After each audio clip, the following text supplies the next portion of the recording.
Working out the kinks on the bust. All right. Well, Exciting times. hopefully this is usable. I'm sure we'll be. Welcome back, Jake. Always good to see you. Yeah, thanks for Let me having me say back, that. guys. I've Jake missed Reed, it. first repeat guest of Yes. Riding the Bus podcast. Wow. Jake, I want to start actually. We talked a little bit about you went to. I mean, when we had you on, you were getting ready to go to spring training for the Angels and big league camp, and there was a lot of excitement and whatnot. And I kind of wanted you to talk about that experience in big league camp. I mean, I messaged you during spring training. Obviously, it didn't go the way any of us wanted it to go ultimately, and you kind of alluded, I feel like, to there was a story, not bad mouthing anyone or something like that, but kind of wanted to save it for when we could talk kind of in person, and this is the closest we can get to talking in person. So, if you want to talk about that experience, Yeah. It was good. Like being back. Obviously, it'd been over a year since I had really had any competitive innings. Um, but it was good to be back in a new uniform, and I think just kind of the whole off season was super strange. Not really playing last summer and then becoming a minor league free agent after this 2020 season, I guess. And so going into free agency, didn't really know what to expect. And the Angels called pretty early on, but they had fired their general manager pretty quickly after the season had ended. And so when we were getting kind of recruited by the Angels, they at that point didn't have a general manager, and we knew kind of going in that that was going to be a risk of some sort. But just thought it's close to home and it'd be a good opportunity, and so we signed with them anyways, and just hoping that like not really knowing who was going to be that general manager, like if that was going to be an issue or not, and so got to camp and it was just not what we expected in the sense of like opportunity, which just really was quick, can I ask who's we in this? Is it you and sorry, Janie? like my agent and I, Oh, yeah, like my agent, okay. and I guess Janie too, but um, so they signed a GM a couple weeks after after I signed, and somebody that my agency had a relationship with, and so we were excited about it, and then just got to spring training, and I think just with it was a new organization for him as well, and they had their guys that they needed to get innings and take care of and make sure that they were ready to go for the season, and so I ended up just kind of backing up a lot of games and not getting as many innings as I was hoping for, and not getting to pitch as much as I wanted to in front of a new team.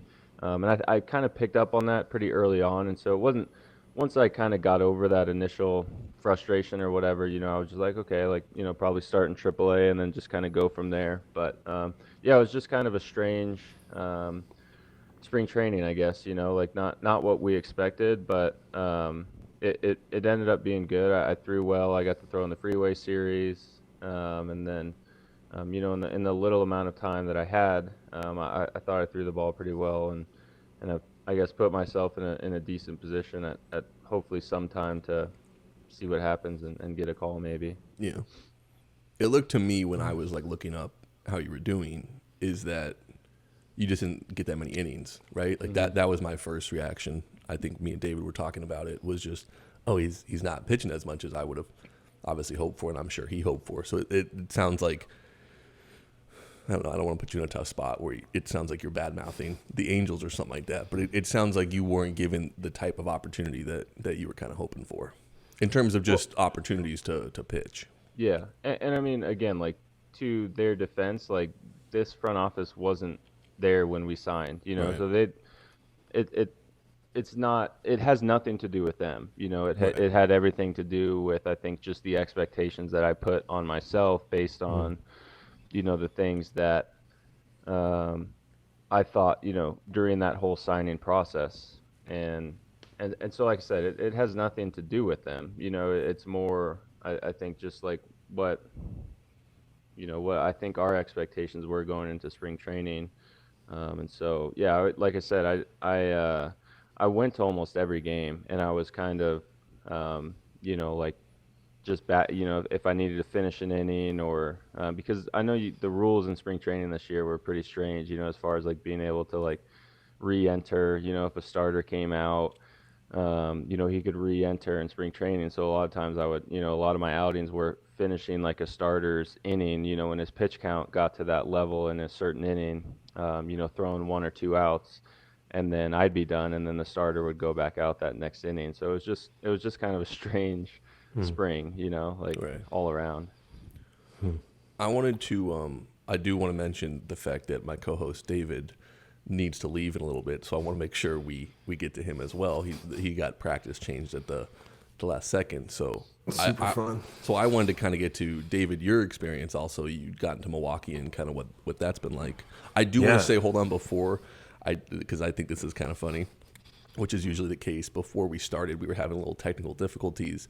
I was having trouble hearing Jake's audio, and I realized it was because my headphones weren't turned up enough. So should I put the microphone down? No, you should say the same. I realized one of the issues was I hadn't turned my volume to where it needed to be. So I wanted to take responsibility for that. That's Sorry. funny. No, yeah. So I got out to Milwaukee in the beginning of the month. We just had our first exhibition game yesterday against was it Gary South Shore Railcats, I believe is the name. I don't know who you played, so Yeah. But no, we're kind of getting the ball rolling. It's nice Mark's to be on that team, right? You remember Mark? Oh, nice. Do you remember what was his last name? And I feel bad. Wait, with from him. the gym? Yeah, from the gym. Oh, I feel like David knows him a little bit too. No.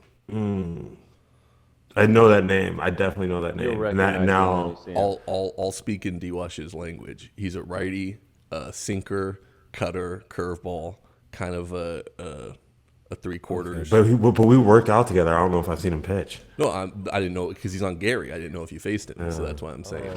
I'm pretty sure I didn't face him. Okay. Yeah, but there's actually a few San Diego guys on the team that like I don't know, whatever. Well, that's neither here nor there. But it's really cool like getting back to playing after, this was like the off season, like it's actually shorter than last year, but it seemed longer being that like COVID was happening the whole time. Right. Or I mean, like, yeah, there was restrictions the whole time. Yeah. No, I know what you mean.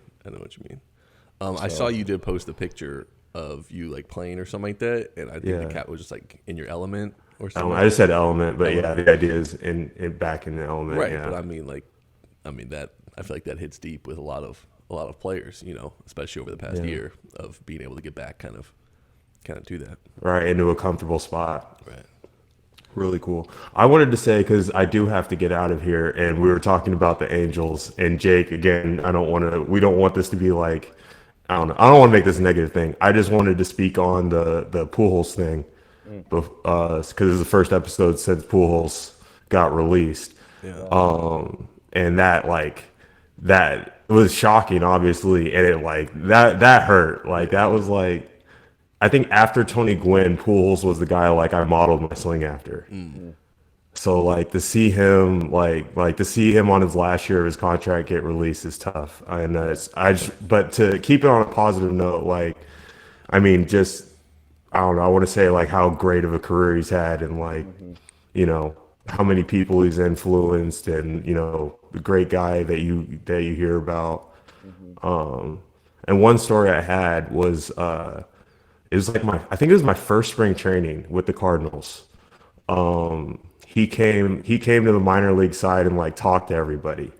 And I remember like I was late showing up, like, but the whole room was packed, right? Obviously.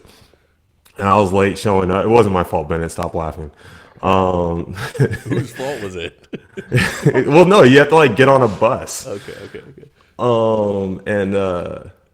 So I walk in there and it's packed. So I'm like hanging on, like I'm like on the edge of like, and I could barely see him, right? And he's talking, and I was so overwhelmed just like seeing a guy who I like, patterned my swing after for years now, and like seeing him in person is like I literally had to leave the room. It's happened. Like, I think that's the most geeked out I've ever been, like, ever, was seeing like a glimpse of Albert Pujols' forehead while he was talking about hitting to a group of minor leaguers. Wow. So I don't know. Guy has a special place in my, like, memory of baseball, and so I don't know. I just want to say a little bit about him because that's tough. Yeah. What's the latest on that? Is he just done? I don't. What I've seen is there hasn't really been a statement either way.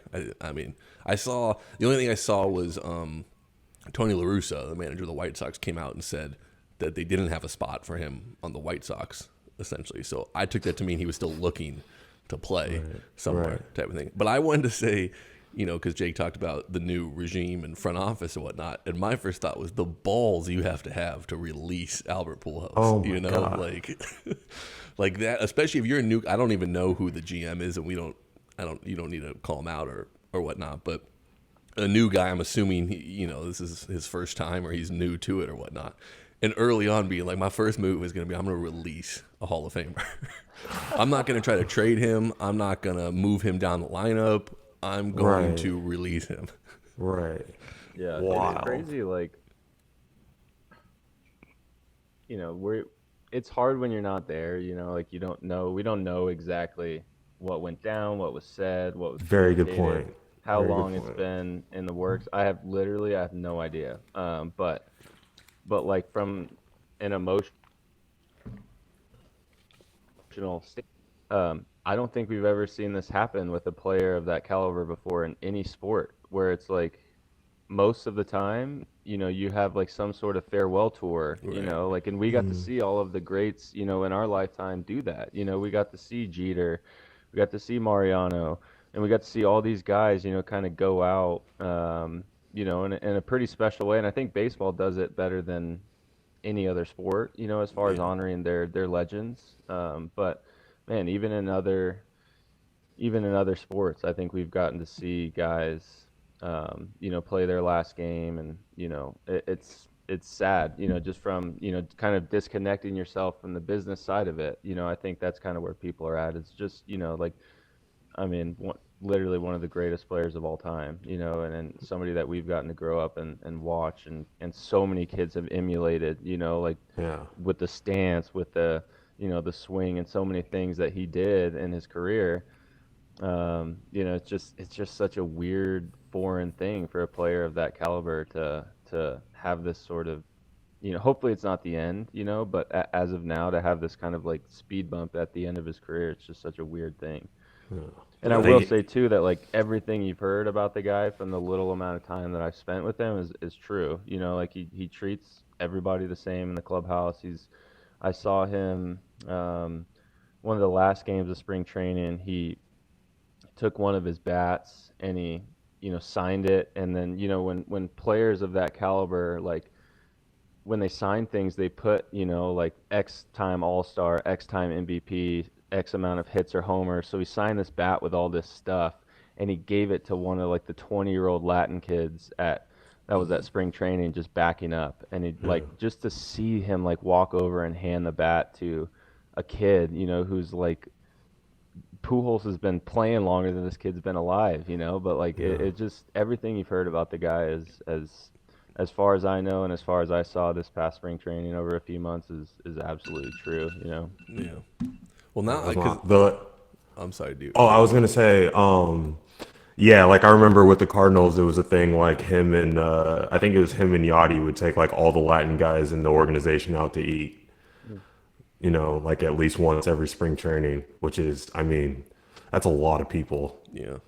We had a couple of guys do the thing, do that with the black guys. It was a lot less expensive, but no, but like, I mean, yeah, it's just a class act. And yeah, I mean, you see all the big leaguers coming out and making statements and talking about how great he is. So he's getting his flowers and all that. Yeah. But yeah. Shout out to Albert Pujols, man. Keep grinding. Shout out. Keep grinding, man.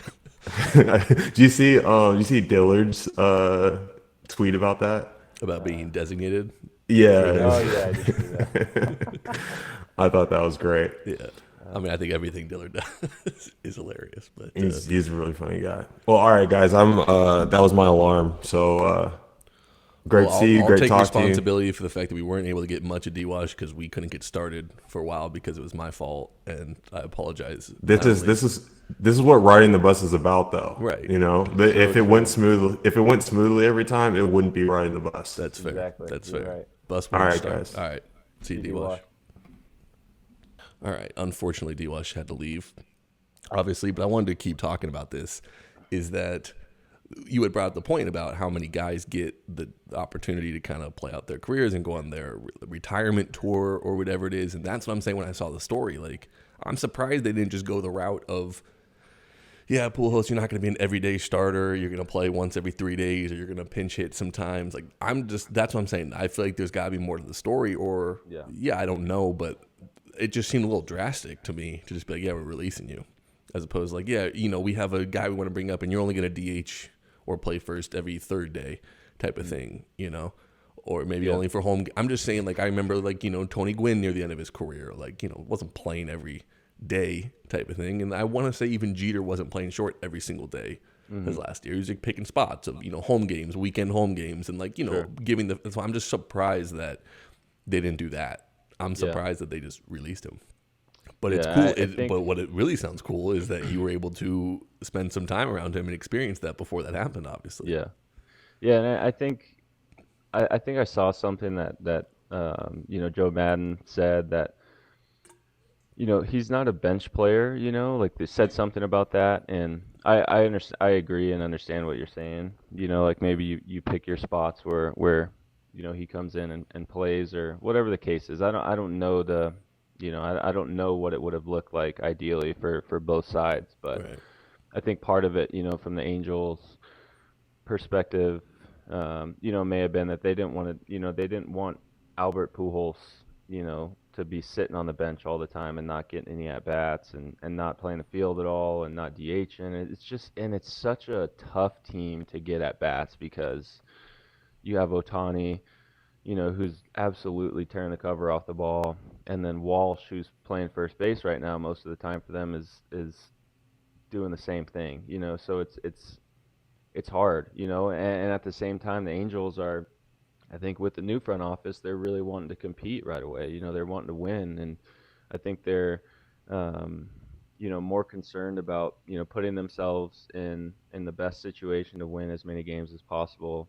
More concerned with that than anything else. And I think unfortunately it's kind of it's unfortunate, what happened with Albert.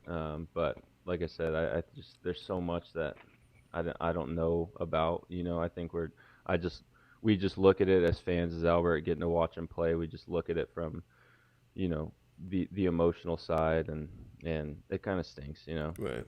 All right, let's we got to go down the list a little bit. You were obviously in spring training with some of the best players in the game. Mm-hmm. Got to ask your take on each of them, especially Mike Trout and Ohtani right now. I mean, kind of what that experience was like seeing them kind of go about their business.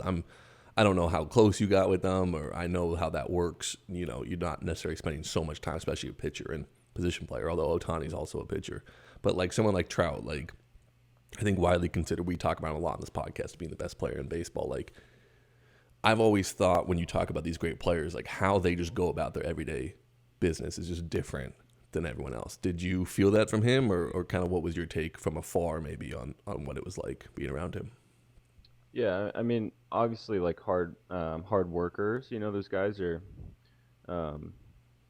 whether it's in the cage or in the gym, and it was funny. Like all spring, there was this thing about Mike Trout, how he kept saying that he's like, oh, I'm starting to figure things out, or I'm starting to figure my swing out, or I'm working on this. I feel like I'm almost there, and everybody's like almost there, like what could you possibly be working on? But clearly, like there's something that he's figured out even more because he's had a great start.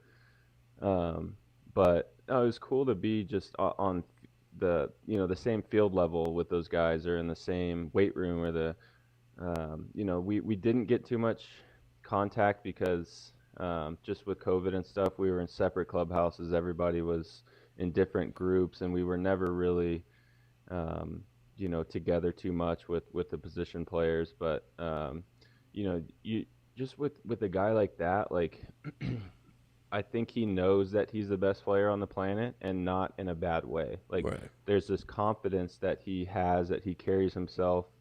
He knows that, and you could tell just in his demeanor and the way that he goes about, his work, and when he's on the field, when he's in the weight room, just everything he does, he's just exuding this confidence, that like I think everybody is aspiring to get to in whatever they're doing in life. Right. Like we all want to be the best at what we're doing, and so to be in the same room or on the same field as a guy who's there right now, is Yeah. pretty cool. And you see all the work that goes into it. You see, like I said, all the the cage work and all the extra stuff that guys like that are doing.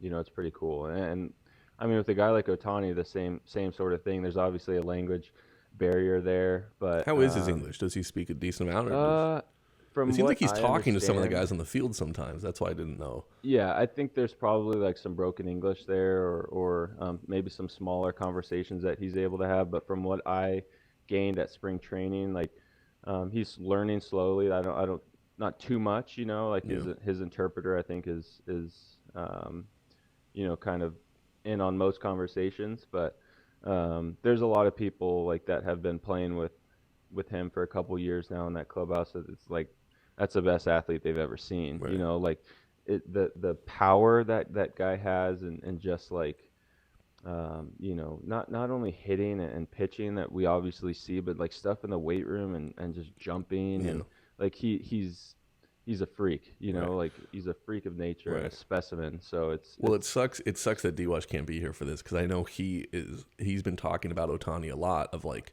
I think he's the greatest athlete of all time, and no one's talking about it. mm, Like, because also he's like, I think he's like clocked at one of, if not the fastest player in the league too. Like how he gets yeah. to first, or like I know even running the bases on his home runs, like how effortlessly he's running Hmm. at a very fast pace type of thing, and like able to throw 100, obviously explosive, able to hit at a big league level. It's like this is like Bo Jackson, times 10 type of Yeah. thing. And like nobody, I mean, people talk about it, but I think one of the issues is, just being honest, the Angels have not been as relevant as other teams. I think that's part of Hmm. it. And I think the truth is that he doesn't look like your prototypical freak athlete, Hmm. and that's not fair to stereotype necessarily, but I do think that is part of it, is that he doesn't look like Bo Jackson, you Sure. know, Yeah. and but like what he's doing at that level, I know D-Wash like almost every day at one point is like, dude, I don't understand this Otani thing. Like I don't understand how people are not talking. Like this is the craziest thing Yeah. in like my life when it comes to sports. Like how you're able to do this. Like this is Hmm. this is insane. And it is Yeah. kind of funny of like kind of the first, well, I don't know about the first, but in a long time, maybe in our lives, of like a true two-way player Hmm. in the big leagues. And I know now in like coaching, we talk to players or young guys and like, I want to be the next Ohtani or whatnot. And Hmm. it's like, that's great goals. But like part of me is like, I don't think you realize just how freakish that Right. is. So yeah, I was gonna ask you like how much time do you know does he spend kind of in the pitching room and the hitting room? Like does he split it pretty evenly, or what's his kind of everyday? I don't know if you know the answer to that, but Uh, I've kind of been intrigued by that, of like how much time he spends with each one. yeah. It's so interesting when you see, I think players from, especially pitchers from Japan, come over here, and I guess even hitters, like they just do things a little differently. Like his weighted ball routine before a start, and just sort of his whole throwing program in general. From what I saw at spring training, it's just it's different. It's interesting. There's a lot of weighted balls. There's his interpreter's got a pocket radar behind him while he's warming up. Um, I don't know. Like it's almost like they're monitoring so many different things. Mm. But it's just, I know he spends a lot of time in the cage, and he's one of those guys too that when he's in the cage, like, or even when he's playing catch, like he's just one of those guys that you stop kind of what you're doing, for a moment and you just watch, Yeah. So and it's the swing is different, the load is different. I think like everything is just different about him. Um, He but looks like the type of guy where everything is so effortless that yeah, it looks like he's playing the game on a different difficulty level, like a video yeah, game, like a different difficulty level than everyone hmm else. yeah, and especially pitching where he's one of the everybody's got gears, like maybe you and I can tick it up one or two, Right. like when we really need a big pitch or need just a little bit extra on the fastball or whatever. Like he's got like 6 or 7 gears where he can be, sitting 95, 94, 90, and then when he needs a strikeout, whether he's angry or whether he just like he can reach back and all of a sudden just get you 101, Yeah. 102, like no, but like nothing I've ever seen Right. before. Like there's this gear that he can kick into. And that's frustrating as a It's pitcher. it That's is, man. frustrating. And the frustrating part is how easy like he makes it look, Right. and just I think people are starting to appreciate him more this year. Where everybody on the Angels, guys that I've talked to, like they're like it's his MVP to lose, like Yeah. because of how elite he is at two things, like But that's it's what I'm not, saying. You got to be on a good yeah, team though to win an you're right. MVP. Like it's just it's unbelievable how good one person can be at two of the hardest things to do in sports, Right. I think like that's ultimately the point of like that kind of gets swept under the rug. It's not just that he's really good at two things in a sport. It's like at least one of them, the hitting side of it, is arguably the hardest thing to do yeah, in sports. Like it's ridiculous that he's seemed to have mastered two parts of a very difficult sport where you need a very specific set of skills to master each one type of thing. yeah, And also hmm seemingly being an incredible athlete on top of that. So yeah.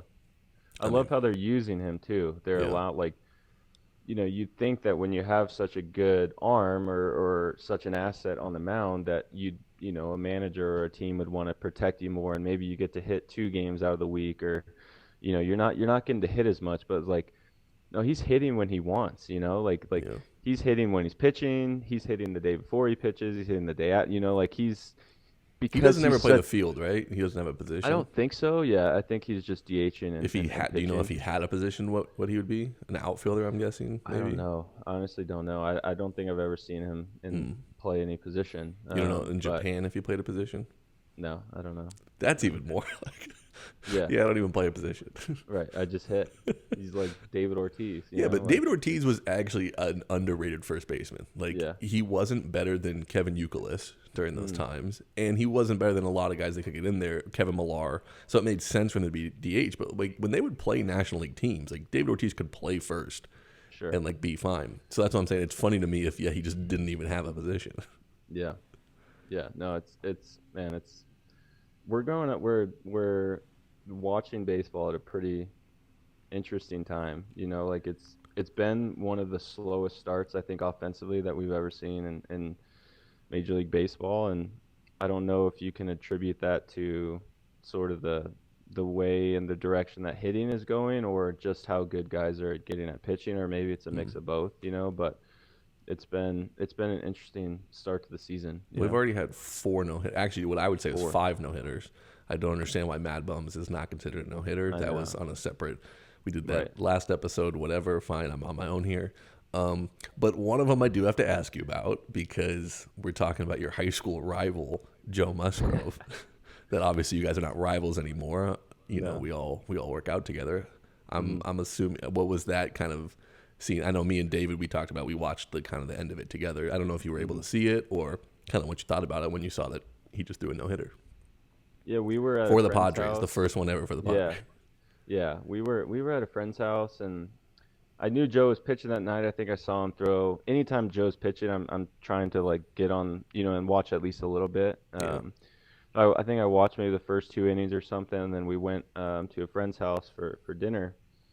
And then I hadn't looked at my phone in a couple hours. I get back on my phone and my mom texts me. She's like, "You see what Joe Musgrove is doing?" And so I'm like, "Oh my gosh!" So I get on my phone, go to the MLB app, and click on the Padres game, and they were celebrating by the mound. So I knew at that point that like he threw Yeah. at least a no hitter. I wasn't sure if it was a perfect game or no hitter, but dude, I still think about it and just get chills. Yeah. Like so happy for a guy. It's really cool when you see a person like that like work as hard as they do and then accomplish something like that. Because you could say truthfully that that person, as a human being and as an athlete, like really deserved that moment. Right.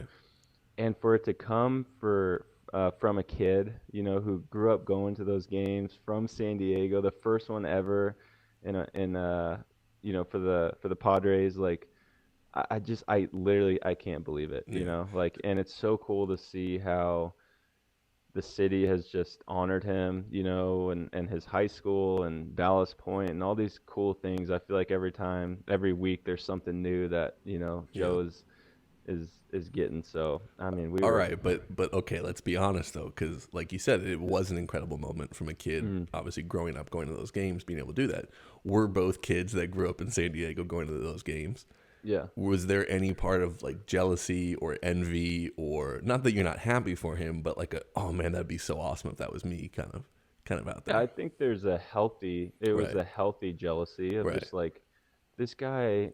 The only thing I think that could have made it better is if it were at home, like. Right. But even like the thing that they did before the game, when they had come back home for him, like they had his jersey and they had his family out there on the field, like, and I was just like looking at that and seeing, our city that we grew up in the background, and I'm just like, man, like, of course I was thinking like that, how cool is that, or Yeah. how cool would it be to go back to your high school and see a giant mural, painted Right. on the side of a wall.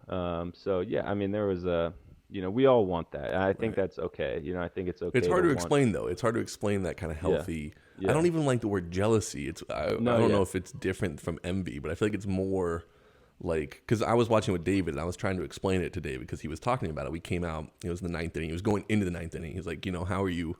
What are your emotions right now? And I'm like, yeah, there is an aspect of yes, growing up, knowing that the Padres had never had a no hitter or a perfect game. There was always kind of the dream that I'd be pitching for the Padres one day and would throw the first no hitter type of thing. And the fact that it's happening for someone that I know, that I consider a friend, that someone I've worked out with, seen how much work he's put in, that like I'm extremely happy. It's awesome. That's going to be him. yeah, But I was like, yeah, this is kind of weird. And then first pitch of the ninth inning, I don't know if it's first pitch, first batter, was a hard line out to second. But one of those where like off the bat, you're like, oh shit. And like I kind of like jumped up, and then the second baseman kind of was like, yes, okay, good. So I was like, clearly I was wanting it to happen, badly, type of yeah, thing, and like, trying to explain to him like, no, could not be happier, for Joe type of thing. But yeah, it is kind of, it's hard not to be like, damn, like that'd be so awesome, if yeah, that's kind of where I was at type of thing.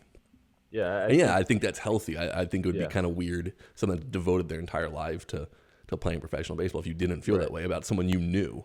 I right. had that also. I came up with the Orioles. I came up with John Means, and I think Mm, John is one of the nicest guys I've played with. Couldn't be yeah, happier for him. But I'm like left-handed pitcher where we were coming up together. I'm like, yeah, I mean good that change is up. yeah, like Yeah, not blowing you away with fastballs type right. of guy. I was like, yeah, that is kind of it's weird in the sense of like, damn, like I felt like we were kind of neck and neck for a second, and obviously we weren't. And he, was a great prospect, and it's one of those where it's weird because another one couldn't happen to a nicer guy, couldn't happen to a Yeah, better guy, and could not be happier for him. But it is kind of like it's so weird though, because like at one yeah, point we were kind of right there, yeah, you know? yeah, yeah. And I think, like you said, like we keep saying it, it's a healthy, natural thing to desire that, especially the hometown thing. I think where it gets unhealthy is like where you're rooting against a Right, guy, because of your jealousy. right, You're wanting that line drive to get through. right. Um, And that was my you know, point to David. yeah, Ultimately, I was like, yeah, that's where I would be like, okay, that's fucked up. right. That Which like, is, I mean, that's this is the crazy thing about baseball, man, is that you know a lot. You're playing on a team.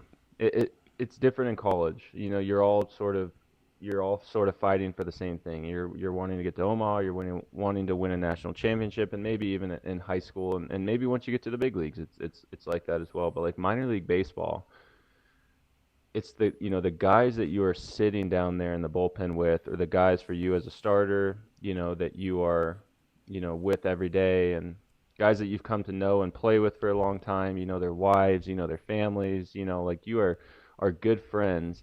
This is essentially a guy that you are competing against with, Right. like Right. it's such a strange dynamic, and I Right. think it's, like honestly, like there have been parts of my career early on where it's hard to like manage that, Right. in like a healthy way, where like there have been times where it's like internally, you're not rooting for people to fail, but you feel that sense of competition with the guys that you're sitting down there with, and guys that you are close friends of yours, and Yeah.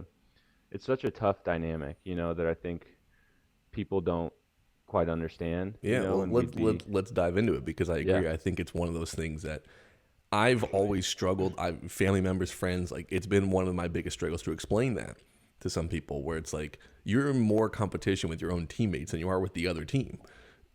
Like it is this weird kind of dynamic where I've played with, I'm sure we've all played with every different type of player. And I can think of one person, I won't call him out by name, but one person specifically that was very open and outward about his rooting against other pitchers type of thing. And like, Wow. understanding he was in competition with them. Mm. And obviously no one really liked him that much Yeah. because of that. Um, I will admit early in my career, I struggle with that a little bit. Um, and I noticed there was a couple times where I was like rooting against somebody. I had had like a good outing the night before, and this guy, either also a lefty, it was more like, it was a lefty type thing, starter, similar type of profile that, yeah, I was like kind of in my head, I wasn't being open, but I was like kind of, really, a guy would hit a double, 2-run double. I'm like, yeah, I didn't give up 2 runs last night, so that's worse than me type of thing. And then now we might disagree with this in life philosophy. I'm not a big believer in karma or all that kind of stuff. It was the one thing where I started noticing that I was not doing well after those times where I'd be like rooting against someone. And to me, I was like, that's just not the type of pitcher I want to be. Hmm. And like it sounds corny, but I was like, that's also not the type of teammate I want to be. I understand we're all in competition and we can kind of go into that and explain kind of what we mean by that. But like, yeah, I was just like, this is not going to be healthy for me at all. If I'm focusing on what somebody else is doing and hoping that they do bad, or if I want to go that way, like hope that they do really good and then I have to do better than them. Hmm. Like I think that's where you talk about the healthy and unhealthy part of the competition between your teammates is like rooting for them to do well and then I'm going to try to beat that essentially, as opposed to like I need you to do bad so it lowers the bar for me almost in Hmm. a sense. Yeah. I think I agree with you. Like I don't I don't think it's about karma, and I don't really believe in that either. Like I just think about it more of like a standard, that I want to live by as a human being, is that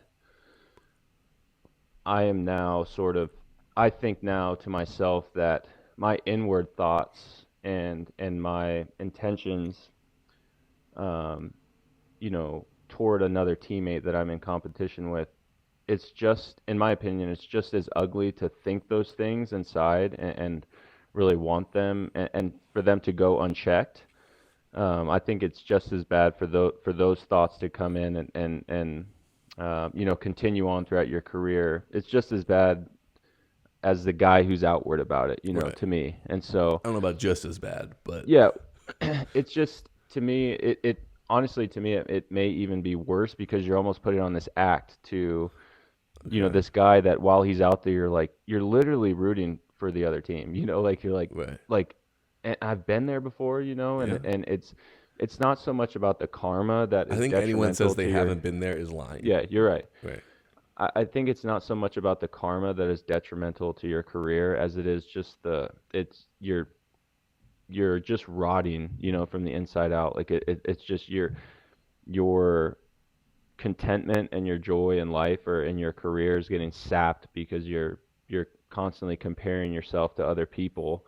And I think, the goal to eradicate that is like to notice it, right? Like I think like you said, like it happens for everybody. And I think a lot of people leave it unchecked maybe, but I think the first step to like getting that under control is noticing it and accepting that it's a part of the game, and then doing what you can to get rid of it. And I think one of the best things to do that is just focusing more on yourself and Yep. your career, not comparing yourself to other people, not pointing the finger at your organization. And like that's just life, man. That's baseball. Is like things happen, things aren't always going to be fair in our eyes. Yeah. But I think the more that you focus on other people or other players, like the more of a miserable experience it's going to be. Right. I saw the Delmarva Shorebirds Instagram page, which is where me and John Means played in Low A. They posted a clip after he threw the no-hitter where I can't remember if I was there or not. I don't know why I wouldn't have been because I think we were there at the same time. But he threw a no-hitter in Delmarva. And they posted a video of like, this isn't his first one type of thing. And then I was watching the video of all the people afterwards, like, celebrating on the mound. And I was like trying to pick out which guys seemed genuinely happy for him. And, because that's a guy doing a no-hitter in the minors, as another pitcher, it's like, that's really impressive. Yeah. And that's kind of what we talked about is that competition. And yeah, so I just want to say, and correct me if I'm wrong, but we're talking about competition, especially with pitchers where you're spending 90% of the day with the pitching staff, for the most part, especially relievers. You're in the bullpen all day. I mean, even as a staff, you're throwing together before like BP, you're stretching together. You spend most of the pitching staffs in the minors, you're spending the majority of the amount of time together. But you're all in competition for a few spots at the next level. And that you're hoping if someone goes down, they need to call someone up. They're usually only calling up one person at a time. And it's going to probably be one of you. Most guys don't skip a level. Every once in a while they will. But for the most part, it's between you guys. And these are your closest friends and the people you're in competition with. So it makes for a very... And you have a collection of some guys that are like top prospects, some guys that aren't top prospects. Like it makes for a very weird and interesting dynamic that I always felt was my probably least favorite and most uncomfortable part of being in the minors was like, yeah, that thing of like, me and a guy who I was close buddies with, we were both starting pitchers. Like I did well, he didn't do well, and back to it. And then we're out to dinner, that night, and he needs to vent, as one does, and I'm like, well, yeah, I'm not mad about it, like. But I also want to be a good friend and a good teammate and kind of help you out. But at the same time, being like, no, but I need to worry about myself. So it makes for a very weird kind of thing. And then, yeah, when a guy does, on both sides, when a guy is really successful, you'll see some pitchers be like, oh, fuck, like, that guy's doing better than me, type of thing. I feel like, and correct me if I'm wrong, I feel like it's probably even more so for a reliever than a starter because those guys seem to get more opportunities to shoot up faster. If a guy goes down or something like that, where it's like, you just got to catch it at the right moment. And it's all about getting that opportunity. And it's like, these guys you're in competition with, if one guy just happens to be pitching at a higher level than you for like 2 outings in a row, he's the guy that gets called up type of thing. And you're like, oh man, like it could have been me, Yeah, no. And so much of baseball, I think, is just, being in the right place at the right time, Right. And whether that's Life, pitching well so much at of the right, life. yeah, you're right. Whether that's pitching well or whether that's injuries in the big leagues, whatever it is, like so much of it is like I said, just being, on the right team in the right circumstance. And, but even that, like dwelling on all that stuff, like at the end of the day, like it's just because of the way that my career has gone, I've really had to sort of ask different questions and evaluate it in a different sense of like, if I'm just looking at this thing as, okay, success is making it to the big leagues, failure is not, then I've wasted a lot of time, and a lot of time not making really any money at all. And so I think within the last few years, especially my last couple of years in Rochester, it was like really asking myself, like, why am I doing what I'm doing? Like obviously baseball is extremely important and it's something that like I want to continue as long as I can and get as far as I can in the game and make it to the big leagues, and win and all those things that we're aspiring to do. But like if that's all it's about, then objectively I've been a failure up to this point, Right. so like there's got to be more to it. And I think thinking about that and asking myself those questions has sort of freed me, at times from the comparison and these sort of thoughts about teammates and friends or whatever. But it's also, I think, opened the doors for opportunities, with people and, just leaving, um, a legacy. Like what do you want your teammates to remember you for? That sort of thing. And I think it's given a lot of purpose to like what I'm doing as a baseball player, because like I said, if that's all that it was about, then it's been a rough 7 years or so for my career. But Right. there's been more to it, like I've met so many people, made so many friends, both on teams that I've played with and fans and people in cities that I was in for a while. Like there's been so many great things that have come from, being a ball player for so long. And I think that's sort of, you know, I think when you look at it that way, it sort of liberates you from some of these things that we struggle with, Yeah. as athletes. Do you have you thought about like a time limit on your career of like how long you're going to go until, you either break through or not, or is that thought not even crossed your mind?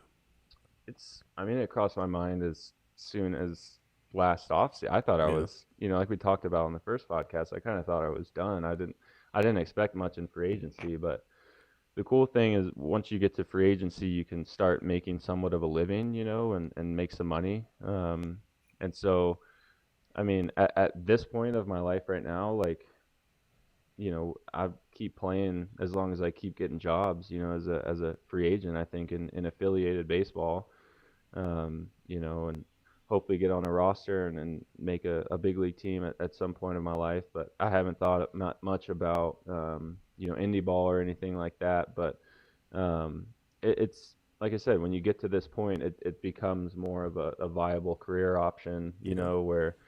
where we have a little more flexibility in the off season as financially to, or just in life, to kind of, I mean, you know how it is with with Yeah. with money and stuff as a minor league baseball player. So it'd be kind of it would take a lot to walk away from it right now, not just because of the, not just because of money, but because I still feel like the stuff is Right. still there and So you're stuff. saying as So long as you were getting affiliate jobs, you would keep playing, yeah, even if it I meant think you so. weren't going to the big league. What if I don't know if they would give you a good free agent contract and not invite you to big league camp, but what Hmm. if a situation came about where it was like something like that? It's like you knew you were going to minor league camp, you knew you were breaking in the minors, but they'll pay you whatever it is to kind of make it worth your while. You're saying you would do that for as long as it took. It sounds like.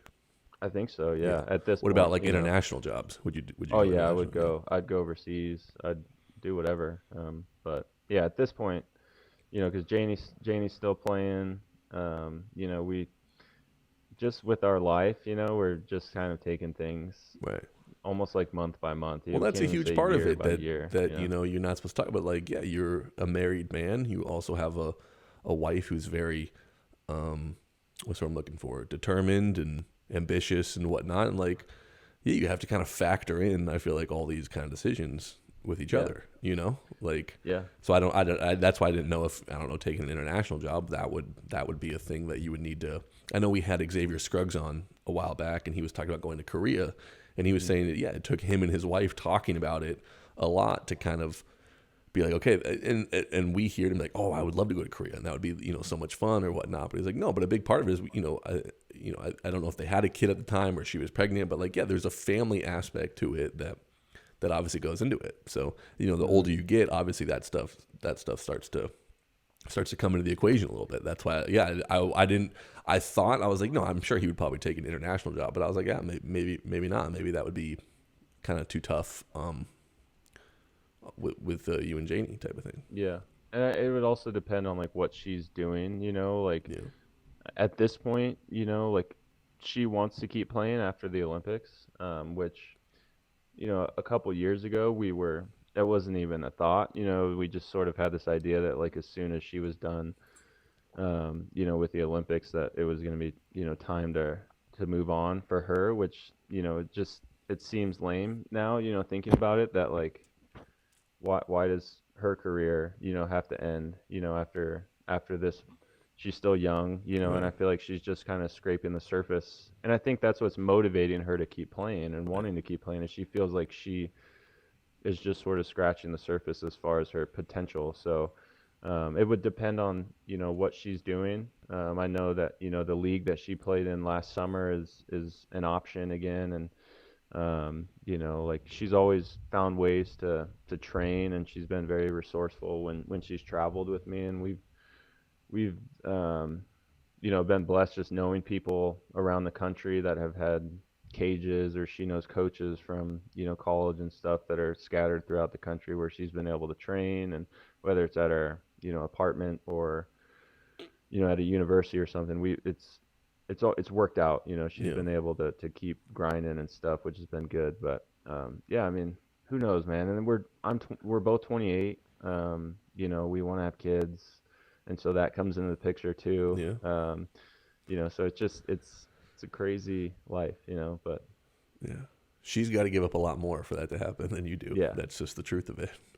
she does. I You know, mean, and it's not like I fair. said, It's not fair, if but that's no, the way it you're right. works, unfortunately. You're right. And like I said, I mean, if she could always jump back in, I think it's cool when I think that's one of the coolest things about female athletes, is when, it is that time to, like they decide to have kids, with whoever they're with, and they have a kid, and then, less than a year later or something, they're back out, Yeah. doing what they do. I So I remember I think saw like that'd be, Alex Morgan with the yeah, U.S. soccer team was just like, yeah, now she's back out, she's scoring goals, yeah, yeah. type of So thing. You're like, damn, man.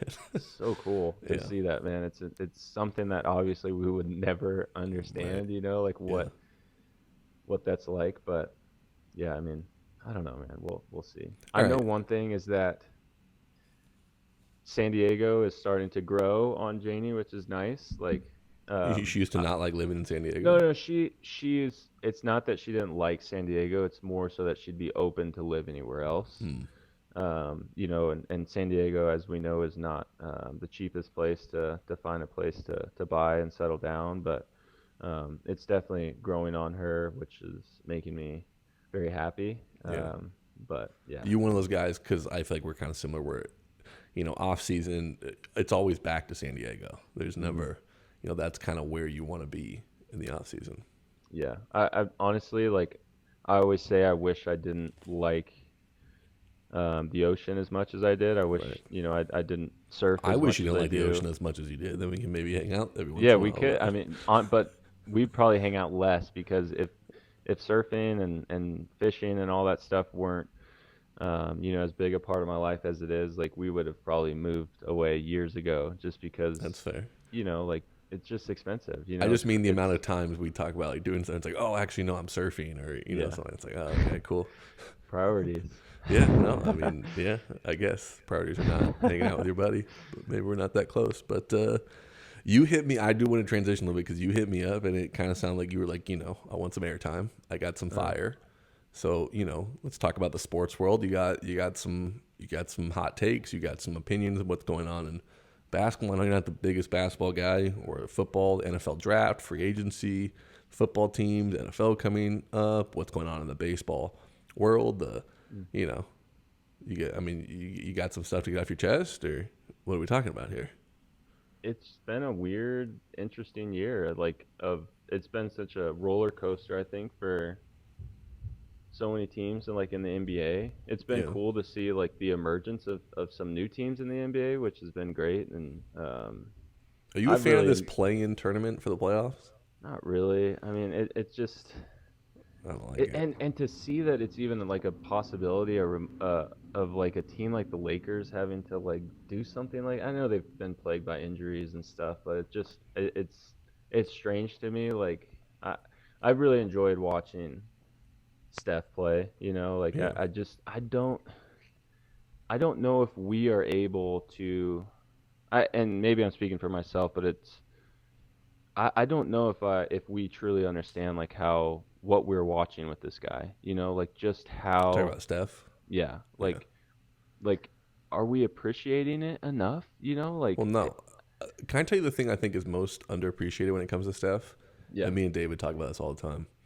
He's gonna be upset that he's not part of this conversation. But everyone knows how great of a shooter he is, right? Or just scorer in general. I think I have him as like a top 3, just like gamer type in the NBA, like just mentally tough, physically tough, just gamer. And he kind of doesn't because he's kind of he doesn't look like your prototypical guy. He's not like shredded or beefed up. He's a little bit smaller than usual. I know there's a lot of talk because his game's like all finesse because he's a shooter. I'm like, that's really not what I see when I watch him. Like, obviously he's a great shooter. I think he's also one of the better point guards, at least at finishing at the rim, getting to the rim. Obviously, it helps that you have to close out so hard on him shooting type of thing that allows him to get there. But just there's always talk about with him, oh, just be physical with him. I'm like, yeah, I think he's more physical than I think he's like a top 3, just like tough gamer types in the NBA. And I feel like he never kind of gets all he gets credit for is the finesse part of his game. And I don't think he gets credit for that. And I think one of the reasons what makes him so good is that part of it that I don't think he gets credit for.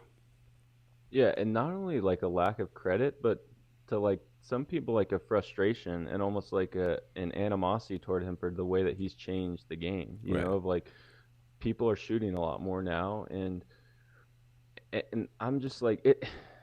This is a whole nother conversation that we can get into about the shift in baseball. Right. But I'm like, it's part of the game. You're allowed to shoot 3-pointers. You should be encouraged to shoot 3-pointers if you can make them at a rate like Steph can. So, and like you said, it's not just the shooting. The command of the offense with the ball in his hand as the point guard. Like it's incredible, man. And I think there's something to like a guy like that or a guy like LeBron and just athletes in general, or people in that sort of light in general who have been able to stay completely spotless and out of trouble for their entire careers. Like it's a sad thing that we like say that, like, but like it's true. That he's been the man and the teammate, the father and the husband, and guy like LeBron has as well. It's impressive to go that long and be that good at what you're doing.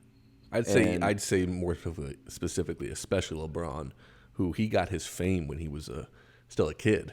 Right. He was a teenager type Yes. of thing. Like, and we can debate, and there's lots of debates on the type of player LeBron is, and is he the best, and comparing him to other players. But I do always think it's nice when then somebody will post something of like, but let's not forget. I mean, we're talking about a guy who has just been not only spotless, but just your role model for a person really of handling success. I don't know him personally, but Right. basically the way he handled young fame, you'd have to say is better than anyone maybe of all time. I agree.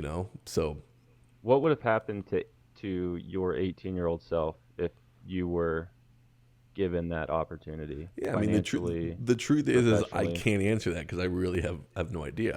But Would I'm it saying, like, think back to who you were. Yeah, it would sound good for me to be like, oh no, I would have handled it great, but I don't know because I also know I don't know financially if I'm being honest but I do know I was not making great decisions when I went to college. That's part of the reason I only went for a year and a half. I was not a good student. I would, just kind of the way I saw things and handled adversity was not very good, I would say, overall. So I would imagine in getting that type of fame and success would also come adversity, a different kind. But knowing how bad I was with handling it at that age, I would imagine, yes, I would have probably made some bad decisions. Yeah. I would have. It would have been a nightmare, Right. For Well, me. you like, it also would are have been. pretty open that you were a terrible teenager. I was a different. I was a different. I was a different person when I was at that age. But What like, type of person were you? I was just very. You were a I wild was. boy. I was a wild boy in every sense of the word. But man, I just think about like back to that time and like just very selfish and very. It reminds me, and I think it's sort of led me to some of these standards or questions that like I'm trying to ask myself or live by now at this point in my career is like, okay, like really what do you want to be remembered for, or like, and I think back to high school, man, where it was like, we were guys on our team, especially seniors, you're the leader, you're the best player on the team. And just like thinking like how I treated, the kids on the team that maybe didn't play as much, or the kids on the end of the bench, the kids that weren't contributing, or even classmates of mine that weren't didn't add some sort of value to my life. Like I think about the way that I handled myself or treated those kids in high school, and it's so disappointing, so it's I think it sucks like looking back like that, but I think it's helped, in the future to allow myself to grow, and sort of really keep things in perspective during my career. But then also like if one day we do have kids, or maybe there's coaching or something in the future. I don't know, but just really like making that the most important thing of like, we did accomplish a lot in high school. We did accomplish a lot in our athletic careers, but like honestly, I can look back and like if I could trade my CIF ring for like, a couple more years with some old teammates or some old classmates and do things differently, like I really think I would have, so like Oh, the no things shot. No shot. I'm I keeping my really ring. do. Like, I'm keeping my I mean, ring. I would. I would. Um, so, and again, just going back to people like LeBron or Steph or other guys in sports like Jim Thome and Sean Casey and guys you hear about like that in a clubhouse on a team that are, that have realized these things, that have been able to be elite athletes and elite, human beings and teammates. Like it's such a cool Yeah. thing. And I hope that I can, like, I don't know, press that upon either future kids of mine or kids that I may come into contact with.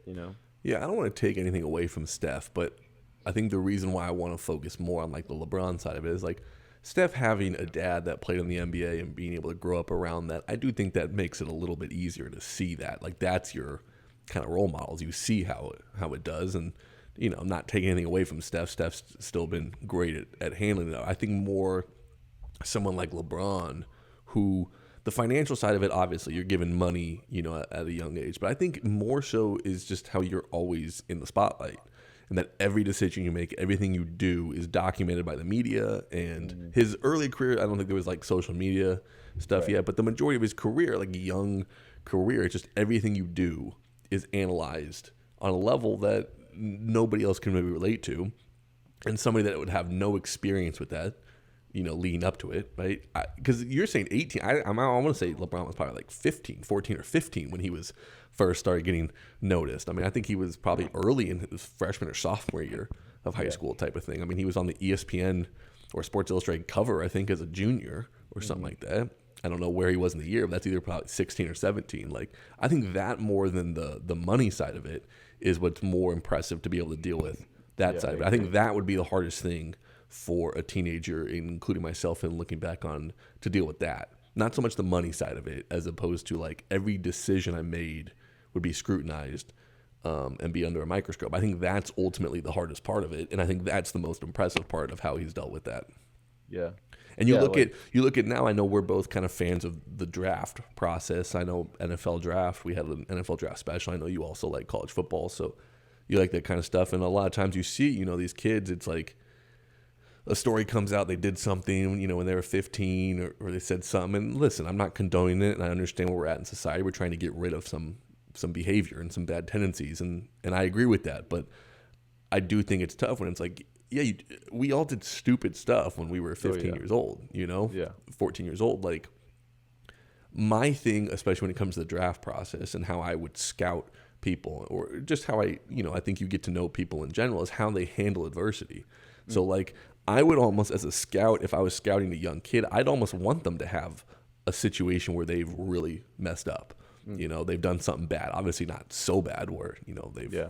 killed As long someone as or it's something not a like that. pattern. But it's something where it's like, no, and then I learned from that type of Yeah. thing. Like, I know in this draft, if you listen to our draft special, my thoughts on Mac Jones, the quarterback, and going to the 49ers. But I know he's just the one that popped in my head, that he had a DUI when he was a freshman.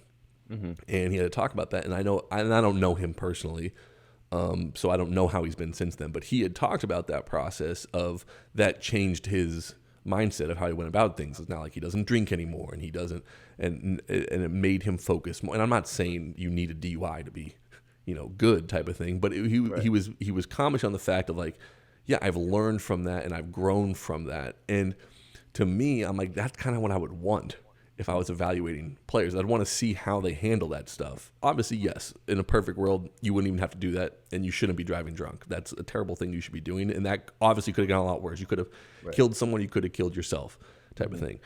But that's just an example of like how he was kind of getting bombarded with people being like, oh yeah, he had a DUI, like, you can't draft him. Where I was saying more on the side of the way he seemed to have handled that situation, to me would be like, that's why you would want to trust a young kid, that he was able to handle that adversity in a positive way. Yeah. As long as it's not like a pattern, Right. as long as there is like a true, change there. And it is so tough for athletes and people under, that have any sort of fame these days with social media. And I think that's another thing too, to add to it, is just, it's hard now I can't imagine being an 18-year-old recruit now, and signing, at Alabama or even like imagine if things were, the way that they were now when LeBron was, in high school with just social media. I think it's made it more difficult to handle those things. But I couldn't agree with you more. I mean, I think, like the way that people handle things in those situations when something bad happens in life, I think speaks a lot about their character and their growth, and somebody that you want or don't want, to pay a bunch of money to and be on your team, especially at the quarterback position, But I mean, I really would not. It's so frustrating to me with situations like that when people say stuff like that when there is clearly a difference and a change. It's like I don't want to be looked at as like Right.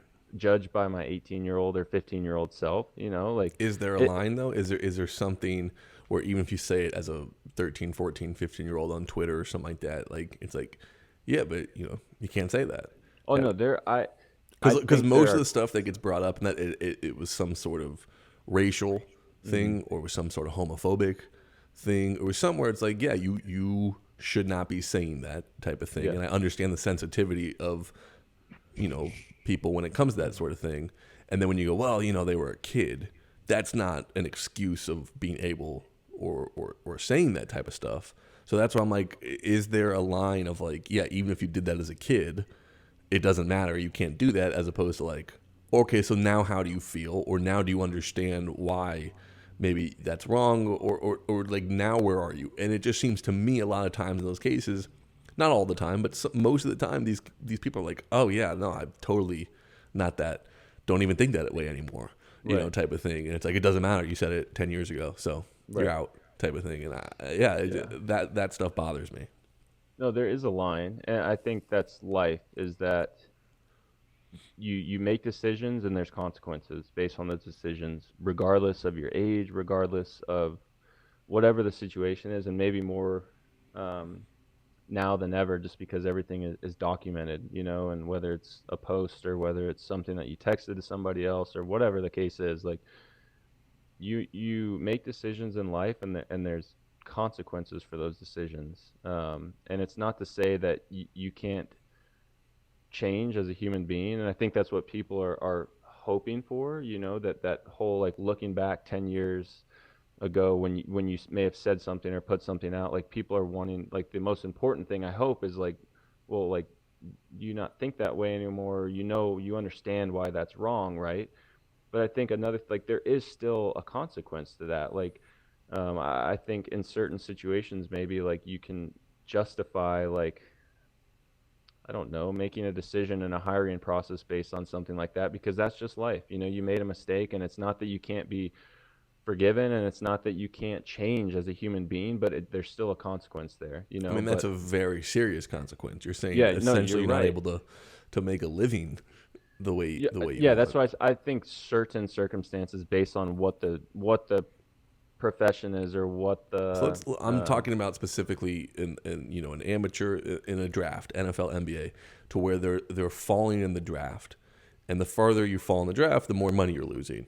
So I'm saying like, you think that is a fair consequence to that type of thing, or do you think that should have no bearing on where someone gets drafted?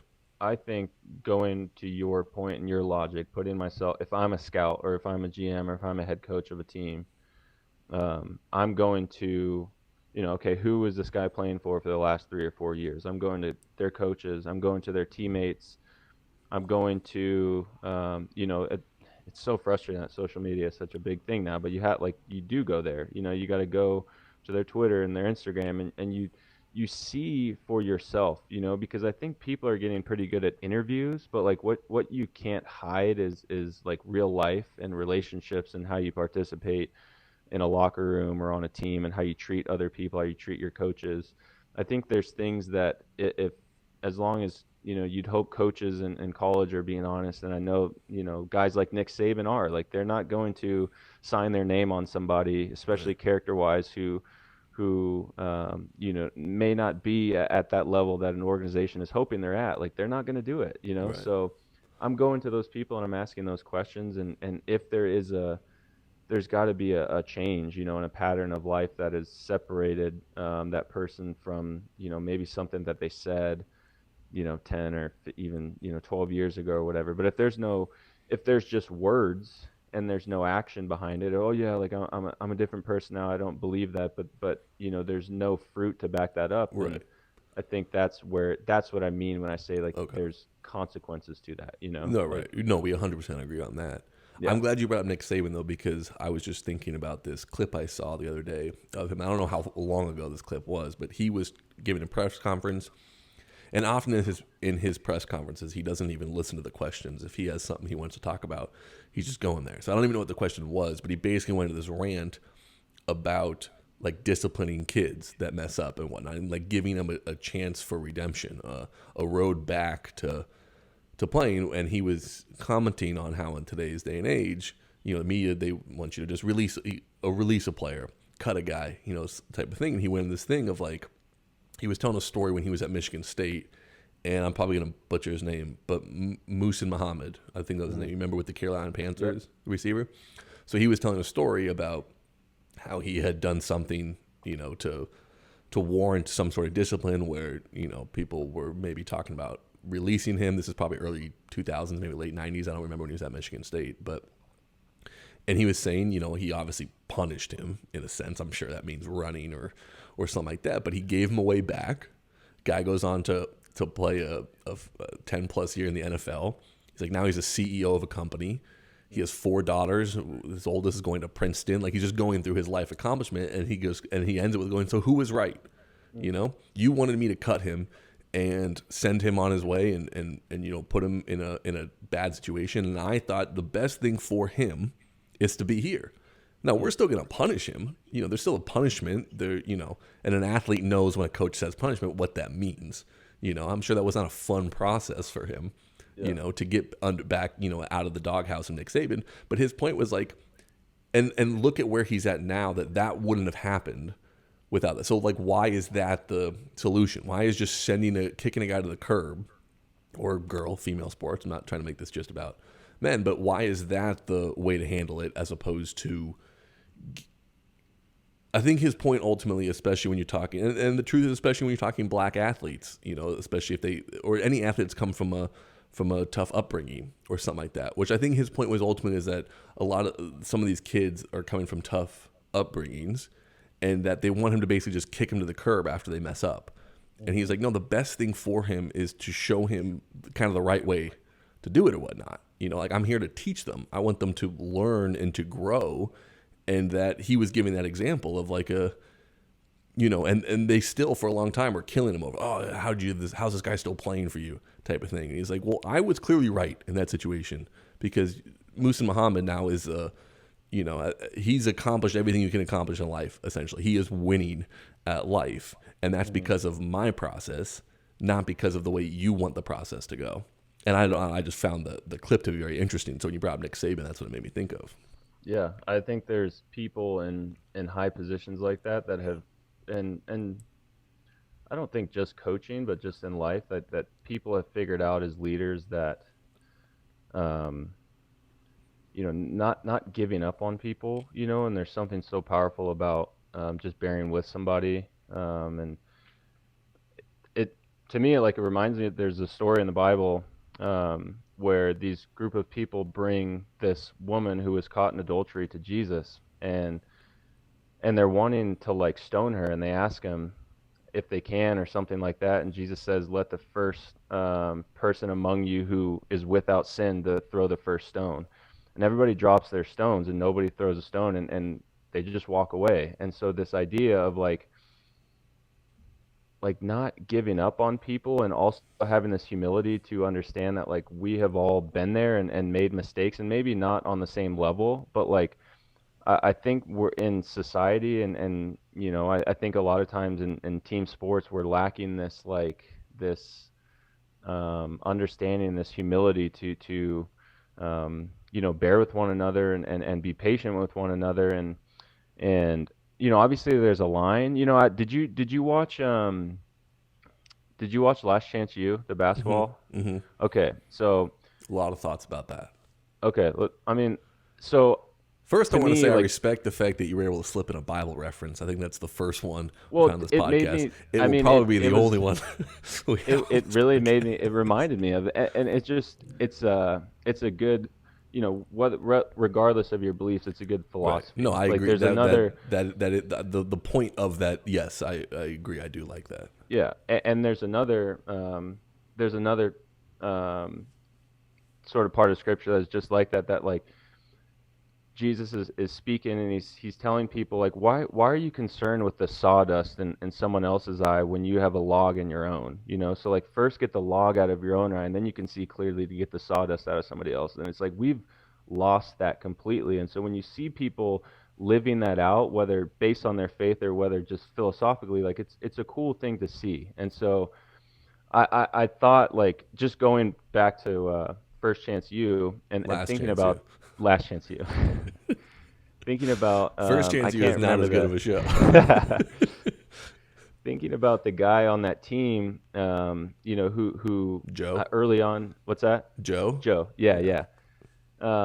There was this line that the coach sort of drew, and he said that like I'm okay being patient with this guy. I'm okay keeping him around as long as it's not affecting the other team, or the other guys on the team. Sorry. And as soon as it started to affect those guys, and it started to affect, sort of the morale and the consistency of the team, then it was going to become a big issue. But Right. I admired his ability to bear with this guy when everybody else had given up on this kid, and when he probably deserved it plenty of times. At least what we saw throughout that show, he was right there and stuck with him, and it ended up being a cool story. Well, I was gonna say the way I remember, there was a part where he specifically said, like, the coach said, under no circumstances am I giving up on this kid.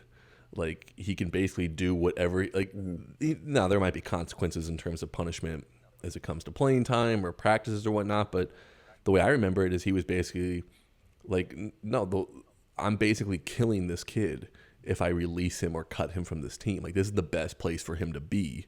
He needs to learn, and it's my job to teach him. But under no circumstance can I give up on him. Yeah. And you saw a lot of times where, me watching it, like, oh man, like this is not good for the team. Like his attitude's not good, and you could see the coach would obviously be frustrated with it too. And I mean, it is crazy. I mean, you're talking about JUCO. You're talking about times that this guy Joe would just like miss like a week of practice, and he was like, but he needs to know that the door is always open. And truly, the door is always open, and I think ultimately his point was like this goes past basketball. This goes past all that stuff. We're talking about like, someone's life here, and I would argue that I think ultimately that is where I think the point Nick Saban was making at that point is like you guys referring to the media or society or whatnot, how they view it is like you don't realize that these are human beings. Like these are lives here that just throwing away someone's life is not. It should not be an easy decision to make. and how easily some people are like, yep, cancel them, they're done, like throw them away type of thing. It's like, yeah, I don't know if that's the way to handle that. Right. And I think ultimately, like, listen, and it depends on the thing that this person has done. If we're talking about like breaking the law or, harassment of some sort, obviously, no, you probably should go to jail type of thing. But like, how often people will be like punished and people are like, they weren't really punished, they still got to play. Like, that guy was punished. Okay, I'll just let you know. And I can understand that you'd be like, well, running a lot or having to do stuff where you're throwing up, type of thing isn't a punishment that fits the crime. And I can understand that, but it's not that these guys are not. I promise you that when you mess up at Alabama and Nick Saban doesn't cut you, it's still not a fun experience for a while. Like you're getting punished. You're just not getting punished where your life is over, type of thing. So, I don't know. It's one of those where I've noticed in my early coaching career of trying to model people, I've really gotten into Nick Saban, which it probably sounds ridiculous. Obviously, he's a great coach, and I'm not saying I am Nick Saban, but just like I started watching more of like his interviews and like way he would talk and like his philosophies, not even towards football, just like coaching in general of how to deal with young athletes. As I was like, yeah, to me it really kind of started to click of like, oh, no wonder Alabama is so dominant, is because they're developing his philosophy. And I think ultimately he's got the best philosophy of current coaches that I've seen. So I don't know. I used to never be the biggest fan. I used to always be like, oh, yeah, he gets the best players. Alabama has the best players. And it's like, they get really good players, but that's really not, to me, what makes them so dominant. It's what he instills on them that makes them so dominant. Yeah. Yeah, I agree. I think he's able to get the most out of each guy. And then naturally, I think because of the standard that is set at a program like that, the guys that aren't are just slipping through the cracks and they're transferring or they're not playing, but the guys that are, are the guys that are getting drafted in the first round every single year. It's just every year that the draft numbers are blowing my mind. But I think there's coaches that are sort of at the top, especially when we're looking at college sports and college football, because it's such a important age, where you're still sort of a young man transitioning to adulthood, I guess. And I think there's some coaches in college football and college sports in general that have sort of figured out that it is more about life than it is about football, and that there's a small percentage of guys that are on that team that are actually going to keep playing football. Most of them are going to go do something else. Right. And so, whether it's Saban or Dabo or Pat Summitt, people like that have figured out, like, I'm going to get the most out of this athlete by making it about something more, Right. And it's cool to see that, like, people like that are preparing, men to be, fathers or husbands or, to be leaders in whatever profession that they choose to pursue after. And then the guys that do, go play in the NFL, it's just, I admire, that the way that they've been able to, sort of help these young men grow up and prepare them for situations where they, they're not changing based on the amount of money in their account or I don't know, just the fame and the notoriety. It's impressive to see the excellence in sports, along with the character of these guys that they're just pumping out. It's unreal. All right, this has gotten a little deep, which is good, but I want to transition to a little bit lighter of a subject, and that's if any of our listeners or anyone follows Janie, Jake's wife, on Instagram. She posted a video of Jake's first professional at bat. Obviously, for those that don't know, he's a relief pitcher, or just pitchers in general. The minors is a DH. Pitchers don't hit. Although, no, if you're a National League team past AA, I guess you do. But you're a reliever. Relievers tend to not hit because they, get pinch hit for, and you bring a new reliever type of thing. But you got your first at bat. One, I want you to explain how that happened, because I've been trying to think about how that would happen. It seemed like it was a bottom of the ninth situation, a walk-off situation. You came up. They intentionally walked a guy to get to you. The announcer, I don't know if he was your home announcer, if you were on the road or whatnot, not a fan of Jake Reed as a hitter. I think I'm going to post the video on Instagram tomorrow to release the episode, but I wanted you to kind of walk through that process of your first professional at bat. Yeah, we so our first game was the 6th of May, and I think the night before our first game, we had like 3 or 4 position players get called up, and just with COVID protocols and stuff, commercial flights are sort of an issue as far as like you have to like test and get a negative test before you can, be back with the team. And so we had guys leave that night before. We had a couple guys get called up, and they got tested the first day of the game, and they were waiting results. And I think there was a guy at the hotel that was like waiting for his test. He ended up getting to the field like 20 minutes before the game started, putting his uniform on, going out and playing catch, and started at third base. But we ended up only having enough guys. I think to start the game we had 9 position players, so we had 8 in the field and a DH. First inning or something, our left fielder pulls a hammy.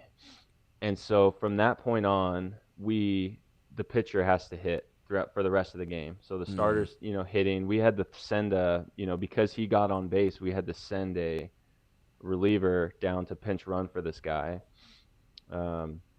And so we had 8 players. We had 8 position players and a pitcher. Pitcher had to hit for the rest of the game. And so we were told not to, we couldn't swing. The starter wasn't swinging at all. The first reliever goes out there. He sees 3 pitches. I go out there to pitch. I think I threw an inning, and then I let off, in between innings, and saw, 3 or 4 pitches, watched 3 strikes go by. So this wasn't your first at bat? No, I had 2 at bats. I punched out looking, and then I go back out and pitch, come back in, and I'm like, 6th or 7th, my spot in the lineup. Like I'm not gonna hit again. They're bringing in this nasty closer. He's like 96 with a good slider, and we start rallying. We start, we're down by a few runs. We score a couple runs, and all of a sudden, like, my spot is coming up in the order, and it just caught me completely by surprise, especially because of the intentional walk. And so one of our pitchers like looked at me. He's like, "Dude, you're on deck." I'm like, "No, I'm like, "Oh, I am on deck." And so I go and grab a bat, grab a helmet real quick, and like, I'm like walking up the stairs, and I think one of our coaches says like, "Do what you got to do." And then our hitting coach looks at me and he's like, "Swing at the first pitch." And I was like, whew. So I go out there, I get a couple warm-up swings as like the guy that just got intentional walks is walking down to first. Get a couple warm-up swings, go out there, and I'm so scared. I'm so far off the plate. Like I said, this guy is like throwing 95, 96 with a sinker. So, but yeah, you look like Henry Rowan-Gardner in Rookie of the Year. What everybody. That's the what time everybody he hit, like in the very back corner of the batter's box. Yep. Yeah. We obviously knew like he was gonna throw a fastball first pitch, so I was like, this is probably my best chance. And so he threw one kind of down, and it was probably a ball, but because I already made up in my mind to swing it, I swung as hard as I could. Didn't feel very good. Like I hadn't swung a bat like that in a long time.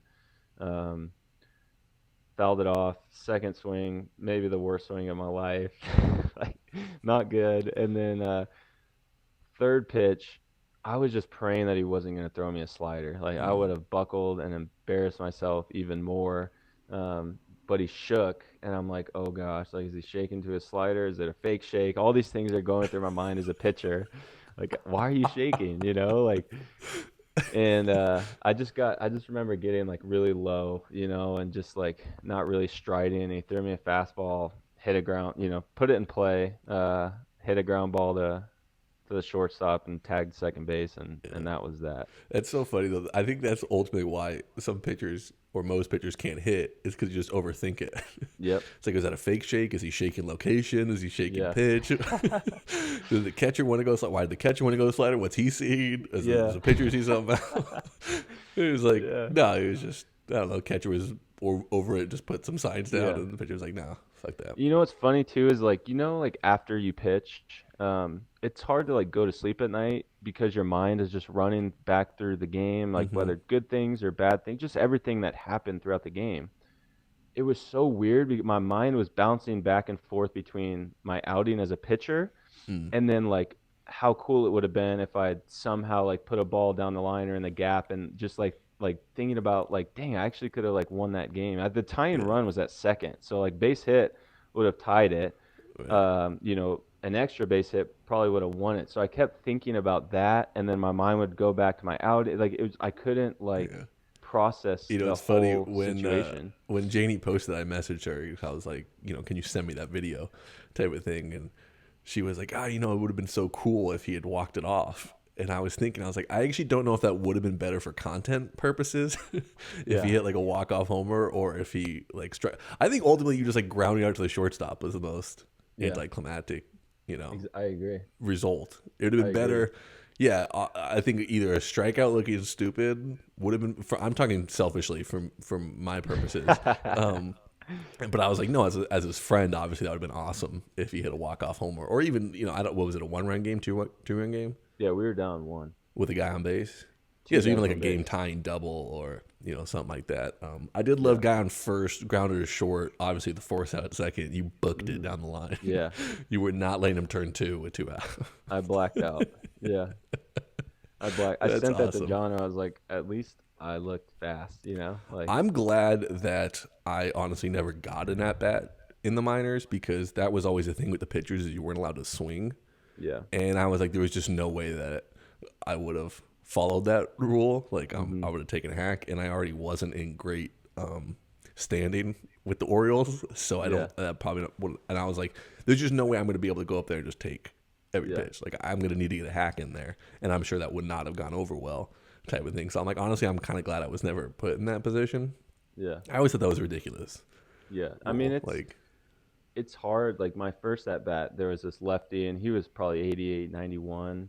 And obviously, again, knowing all fastballs were coming, I think he probably took some off of it too, just to throw, 3 pitches over the middle. So it was like 87, just fastball. And like I'm like, I wanted to swing so bad, like I really, really wanted to. And it's obviously easier to hit when you know what's coming and when a guy is taking something off of it, and when you know that you can't swing, but like I wanted to swing so bad, and it was frustrating not being able to do that, but ended up getting another at bat. I wish it would have been against somebody not throwing so hard, and if it wouldn't have changed the outcome, I probably still Maybe. would have hit a ground ball like I did my whole life right to the shortstop. But You know what you needed? You needed the guy on first to steal second, so you didn't have a force out. no, we had anywhere. we had first and second, tying run on second. And the guy on second was thinking of, I saw him like bouncing around my whole Ooh. at bat. Like he wanted to take third.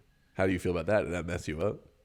Well, I play with no, I guys mean, that get dude, really upset when guys do that. I mean, I can't even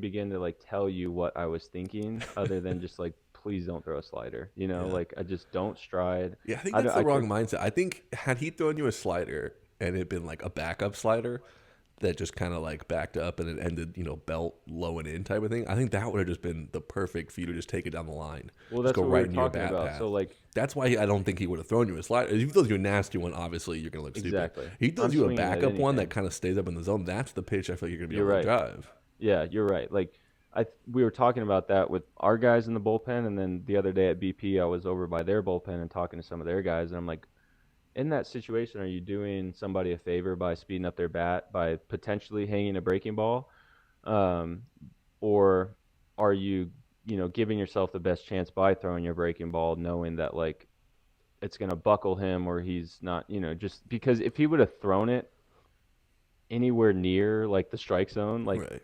I was swinging, or if it started anywhere near me, I would have fell to the ground, like. So it was just, I was just really hoping he wasn't gonna throw that, because I think it would have been a lot more embarrassing of a video. Yeah. I mean, it was an embarrassing video, but it wasn't. I just honestly, I thought the funniest thing was where you were standing in the box. Yeah. Like, I was so far. My like, get in first the box, at bat, I was man. further off too. So don't Like, be it was afraid to take a just pitch. Jeez, you came out aggressive. get hit by a pitch. Oh, No, I mean, like, take a yeah, pitch. take a pitch. Like, Yeah. I don't know, because I think if you had taken, this is where I disagree with your hitting coach. If you had taken first pitch, I think the pitcher's more like, oh, he's not swinging anymore, and then you were more likely to just get a cookie on yeah. that second pitch. That's true. I didn't I don't think know. about that. That would have been my strategy. All right, you got any more hot takes, or you got any hot takes, or something else we haven't covered, or you got nothing? You got. I feel like you text me. You got all these hot takes. This is the time to. We've been talking almost for 2 hours. I thought we had a great conversation. No, I think we've had an amazing conversation. I've loved it, but I want something that's just like controversial. I want. I thought that you had some of the NFL draft. We were kind of talking. You're like, oh, when we link up, you'll kind of give me your thoughts on maybe some of the NFL draft or. Well, what did March Madness? Tell me what you thought about your team's draft. Are you the happy with 49ers? it? Yeah. I mean, I don't like to talk too much about the 49ers on this podcast because ultimately people don't care about the 49ers. I would say ultimately I was happy with the process of it. Like, I think they addressed the positions and needs that they needed. Now, it'll be, we'll have to see if the players are good and if they pick the right guys. But I think at least the process of what they needed to address, I think was at least correct. And that tells me, obviously, the first part of fixing a problem is identifying a problem. So the fact that they identified that they needed interior line, offensive line help, the fact that in the quarterback process they went with the talent. I would have gone Justin Fields. I've been open about that. But yeah, I think Trey Lance over Mac Jones for trading up that much to get him is the right process. Now we'll see, how good Trey Lance is. But yeah, I think investing in interior offensive line, investing in some corner help, I think that's where they needed to go. And now we'll see. At each spot, it was like, that's not the player that I would have taken, but I'm more okay if it's, the process is right. And I'm like, now, yeah, I'll see how it plays out and I'll see if these guys are good, type of thing. I think I'm more hard on teams or on the 49ers when it's like, yeah, I don't understand why that's where you're throwing your resources at, type of thing, if that makes sense. Yeah, I thought it was interesting too. And I could be wrong, but like, do you think? Let's talk into the microphone. What? I said you got to talk into the microphone. It wasn't close enough to you. Oh, okay. Sorry. Yeah. Do you think that the kid from BYU would have gone as early as he did had Mahomes not started his career the way that he has and sort of the style of quarterback that he is? Or do you think it's changed the draft so much that teams are starting to look for the next type of quarterback like yeah, that? I mean, I think anything, anytime you have a guy like Mahomes, who I think most people would say right now is the best quarterback in the NFL, and like even though he ultimately went with the 10th pick with the Chiefs trading up, it's like a bunch of teams that needed quarterbacks, passed on him type of thing. It's like you don't want to pass on the next Mahomes. There's a reaction to that, obviously. I just didn't think it was the right move for the Jets. I didn't think Zach Wilson was above Justin Fields. Listen, we're all going to see. If you listen to the draft special, I've talked about Justin Fields. If Justin Fields ends up not being very good, I'm not going to look very good in some of the stuff I said about him. And some of the stuff I'm hearing is, there's a lot that goes into quarterback evaluations that goes beyond the tape or how good they are. So maybe Justin Fields isn't good in the meeting room, or I don't know these types of things. But just from a talent perspective, I didn't understand how Zach Wilson jumped Justin Fields. It seemed like for the past 2 years, 3 years, at least ever since high school, Justin Fields and Trevor Lawrence were 1A, 1B, kind of. Mm-hmm. And then the last time Justin Fields really played or Trevor Lawrence played, Justin Fields blew out Trevor Lawrence. And one of the best college football games, probably quarterback we've ever seen. And then somewhere in that process, Zach Wilson jumped Justin Fields. So it just never made sense to me if the Jets were going to move off of Sam Darnold that they would go with Zach Wilson over Justin Fields. So I just didn't understand why Zach Wilson had made it up to the second pick in the draft in general. I was kind of under the thing as a 49ers fan is I was hoping that because I really like Zach Wilson as a prospect, I was like, that might be who's around at 12 for the Niners to take him. as soon as it started getting, oh no, he's going to be the second overall pick, I was like, oh yeah, that doesn't really make any sense to me. So yeah, I mean, I think part of it is, see, I saw a little bit more of like Aaron Rodgers with Zach Wilson, kind of the way he, moved around the pocket and threw it, similar, I guess, to Mahomes. So like, I understand viewing a prospect and the way Rodgers is taking over the league and Mahomes is taking over the league and being like, I want the next one of that. So yeah, I think you're right. Yes, without those guys, no, he's probably not viewed as high. Well, that's become the prototype of a quarterback you're looking for, right? It used to be you're looking for Tom Brady or Drew Brees or Peyton Manning. It's like, no, now you're looking for Mahomes and Aaron Rodgers and Deshaun Watson, like those types of quarterbacks. I know your boy Josh Allen. We'll see how he does, in the upcoming years. I think Josh Allen has morphed more in the direction of a guy like a skill set sort of like Mahomes. No, I'm saying like that's becoming the prototype. Yeah. And I think we don't know what went into these decisions, but it's almost like there's more value on tools now than like actual performance and winning games at a high level. Right. Because we didn't get to see I didn't get to see Wilson play much. I watched, his pro day and some of the balls that he threw, were obviously extremely impressive. Obviously no defenders, but like, I was extremely impressed by just the arm strength and the ability to throw, from different positions. And I think, a guy like Mahomes has really opened the door for guys like that and guys like, Trey Lance to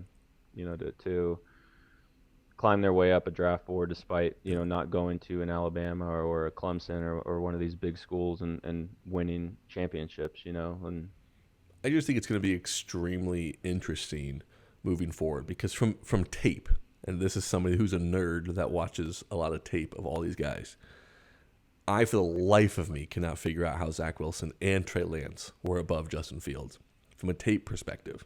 Now, the projection, what they could be, sure, but I'm saying what they are currently, it blows my mind. I mean, and that's where I think we get into like how nitpicky everything is, where it's like Justin Fields, because he played at such a high level on the national stage, there's more like, well, he wasn't perfect here. And he wasn't perfect. He had that bad game against Indiana. It's like, yeah, sometimes guys have bad games. Like, Zach Wilson didn't have necessarily a bad, or, maybe his bad game was against Coastal Carolina. You didn't watch that game, So It's just like, I think that's where it seems like in the draft more than anything, because there's so much time after the season ends to the draft, is that like without playing, guys seem to move around, and I think that's the trickiest part. Is Zach Wilson climbed over Justin Fields after a season when Justin Fields led his team to the national championship game, and then in that process afterwards, people started nitpicking Justin Fields, so Zach Wilson jumped him because Justin Fields has been playing for the past month and Zach Wilson hasn't. So like you start morphing it into you can almost do yourself more harm playing more.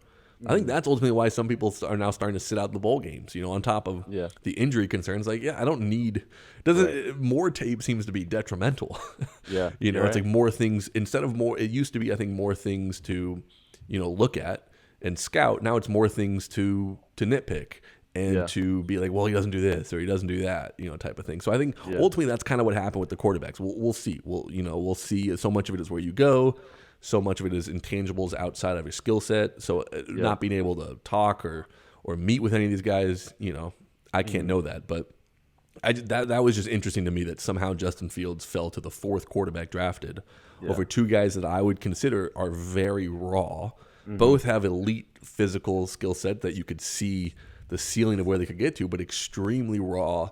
Trey Lance, North Dakota State is at least like always the upper echelon of FCS, so he's playing in big games. But when you watch North Dakota State tape, they don't use him much to throw. It's a big power running game, and then he's part of the running game, and then occasionally they go play action, he takes a deep shot. He's got a rocket arm, and he's freakish athletic, and I can understand where someone would be like, well, if we can mold him into this in a Kyle Shanahan offense, where this guy goes. I understand that thought process, and if you're the Jets and you watch Zach Wilson and he's doing some things, you're like, oh man, that kind of looks like Aaron Rodgers or Mahomes at times.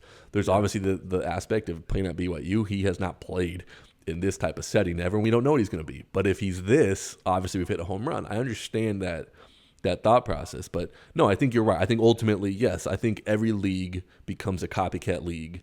And then, I mean, you see in the NBA too. We talked about Steph, like guards that can create their own shot and shoot threes from distance off the dribble are starting to be, higher commodities in the NBA draft.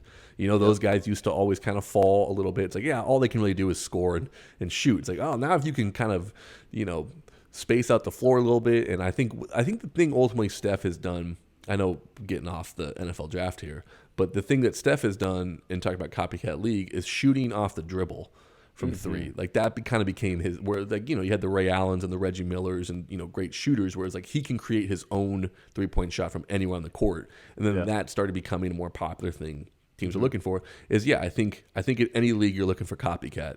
It's always a copycat league. If this team is successful or these guys are successful doing it this way, okay, that's the blueprint. That's the process that, we have to go off of. And you look in the NFL, getting back to the NFL, you look in the NFL playoffs, and outside of Tom Brady, who, not every other team had this quarterback that was freakish athletic, rocket arm, can make plays off schedule, so every team goes, that's kind of that's the blueprint of what we want to do. So, no, you're right. It like baseball, like such a big thing is like, there's always a comp, like when you're watching the baseball draft, especially the first couple rounds where it's all televised and stuff, and every single player that gets drafted, it's like, who's this guy's comp? And then they show a video side by side of, this guy swinging next to Griffey, or this guy swinging next to, this person, this guy pitching next to whoever, so it's the same, I think, like you said, and I always love other sports. The comps but the are always funny to nitpicking, me. I think it's just at another level, which, the signing bonus and the commitment, especially to quarterbacks in the first round, like it's so crazy, like what these guys go through. And maybe it was less because of COVID and stuff, but it's just like the things that they're looking at and digging into. It's crazy. It's a lot of money. I understand it. And it's, you're potentially drafting your, next franchise quarterback. I just thinking about like even Trevor Lawrence, like that article that came out in Sports Illustrated, and he said these things, and it's people's jobs, it's like sports analyst jobs, Right. like talk about these kind of things. It was so interesting that came out, and like red flags are up everywhere about the guy. Oh, he's not committed, he doesn't care. It was interesting. It was the same thing in the last NBA draft. Anthony Edwards, who was the number one overall pick, same type of story before the draft. I don't know if you remember. It was like, I don't even really like love basketball. It's just like what I'm good at type of thing. I don't remember the exact quote, but it was something along the lines of like, it's what I always wanted to. I think you either wanted to be a football player. I think it was another sport. He was like, I love that more, but I was just really good at basketball. And it was like, I don't know if you could take him number one then, if he doesn't love it or whatnot. But I can understand that. I can understand where if you're going to, because the other part of this, and I don't know if it used to be this way, but the truth is that if you're a GM and you have a high first round pick and you miss on it, the likelihood is you're going to get fired for that. Like, that's how important these decisions are. And I can understand someone being like, well, we should probably make sure that we are sure on every level that we think their play can translate at the next level. We also think, because I mean, the type of person you are is, I think, just as much of importance as, how good you are. So I can understand, front offices, wanting all the information and having a reaction to it. But yes, it does seem to get a little nitpicky of like, and especially what I've noticed too is like when a guy's had like a bad game, like that was a big Justin Fields thing. It was like, well, if he can't do well against Indiana defense, how's he gonna do well against NFL? It's just like, people have bad games sometimes. Like it's just that's part of sports. If anything, I want to see how you respond to that. Right. And it's too much of like, well, this guy didn't do well at this moment, so therefore, we're off on him type of thing. And it's just so funny that it just keeps happening where so many guys fall and they turn out to be really good. Like you go back and read Aaron Donald's scouting report of, he fell to like pick 14 or something like that. And it's just like, nah, he was doing all this shit in college. You overthought it and you nitpick. And the same thing with J.J. Watt, Wisconsin. Yeah, he's doing it at Wisconsin. But then, the Michigan game, he didn't quite do well. It's just like, we're looking for traits here and what translate. It's not that they have to be perfect at every single time they step on the field. So I think that's kind of the funny part. It's just funny to me that the way I see it right now is it's never going to change. Is that just the way it's set up, the way it, the draft gurus and everyone thinks about it is like, yes, you're going to constantly have people that have just been really good their entire lives, that for whatever reason people have talked themselves into this person is not that good, and he's going to fall, and then the team's going to get him, and he's going to be a stud. He's going to be like the best player in the sport. So yeah, and that's ultimately like what I said way earlier about how sort of your mindset and your intentions as a human being are just as important on the inside as they are on the outside, because I think especially in a situation like this, like people are getting good at fooling others, or you could fool a team by putting on a show and making somebody believe in you as an athlete and as a human being. But inside, I think if you are having issues with certain things, ultimately that true character is going to shine forth at some point, and it's really sad, it's disappointing, and still all the details aren't out about the whole situation with Deshaun Watson, but it's like nobody would have guessed that. Nobody. You ask anybody. Like, it's so out of character for a guy like that, for everybody who's played with him, everybody who's coached him, that it's so surprising, But to me, I'm just like, was he able to put out that facade, and maybe there was something going on? there seems to be so much part of that story that just nobody knows. I know. So I've never seen anything like it. I saw somebody post something where it's like, this is, no matter what happens, this is going to probably be like one of, if not the craziest sports stories. Because if it's nothing, then that's a crazy story of some lawyer or some guy that just basically wanted to ruin this person's life for no reason, type of thing. And then if it is, it's just as crazy, like how, that he was kind of able to do this and fool everyone, type of thing. And I don't want to take a stance either way, obviously. Yeah, me There's either. a lot that needs to play out. I'm not taking a stance. I'm more so saying if it is true, it was so surprising to everybody. Nobody would have ever guessed that. Yeah, I mean, you got the people that just hate athletes and be like, no, all of them are like this, type of thing.